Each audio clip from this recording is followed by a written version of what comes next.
këtë sy ka për të mbushur vetëm dheu në momentin kur ai do të përcjellet nga jeta e kësaj dunjaje, ku i dërguari i Zotit.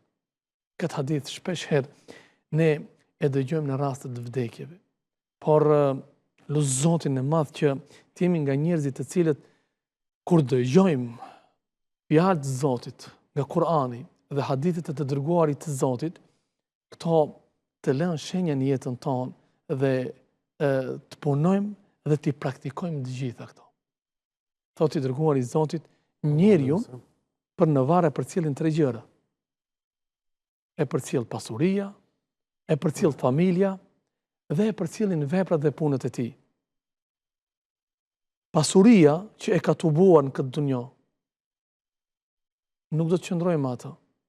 Dhe ka raste nga historia islame se si njerëzit janë munduar ju a bëjnë me dije mbretërit e vladëve të tyre, fëmijëve të tyre, se rasti i famshëm, domethënë mbreti që ka kërkuar nga djali i tij që të varroset me një parë çorap, por që nuk ka pranuar askush për t'ia bërë me dije se jo nga pasuritë e mëdha, shtëpitë, veturat e kujt diun çfarë, por edhe një parë çorap nga të mirat e kësaj dunjaje nuk ke mundësi me i marrë me vete.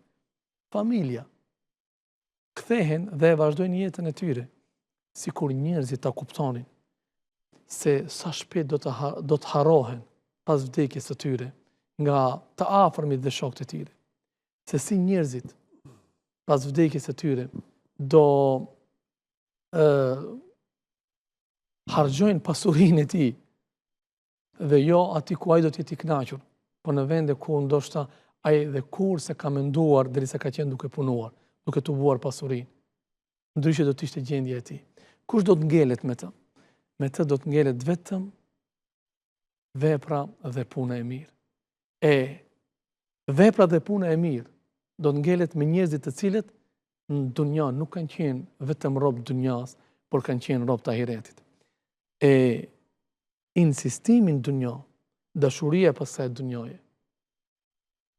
është smundje që në momentin që e kaplon njeriu, është shumë e rëndë që njeriu të shpëtojë.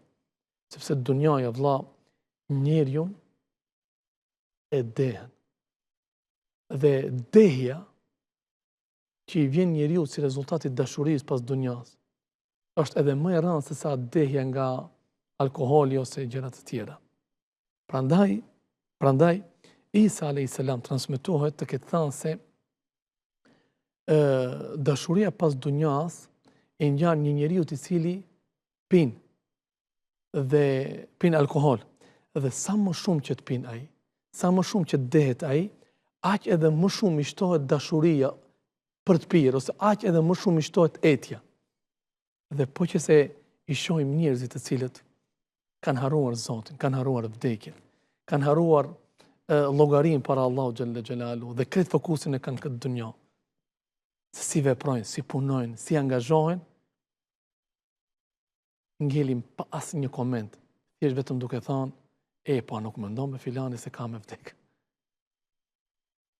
A besimtari, muslimani, duke u bazuar gjithmonë në këshillat profetike të dërguarit të Zotit, si duhet punoj, si duhet veproj, punoni për këtë dunja, angazhohuni me këtë dunja, aq sa do të jetoni në të, dhe angazhohuni me botën tjetër, aq sa do të jetoni dhe aq sa do të jeni në të. Pejgamberi i Allahut sallallahu alaihi wasallam ka bërë një jetë shumë të thjeshtë, edhe pse për Zotin e madh ka pas mundësi ta ketë jetën më të mirë nga gjithë mbretërit e dunjas. Dhe prapë të ishte pejgamber. Dhe prapë të ishte i dërguari i Zotit. A e zgjodhi këtë? A e pëlqeu këtë? Jo, vllau jem, nuk e pëlqeu.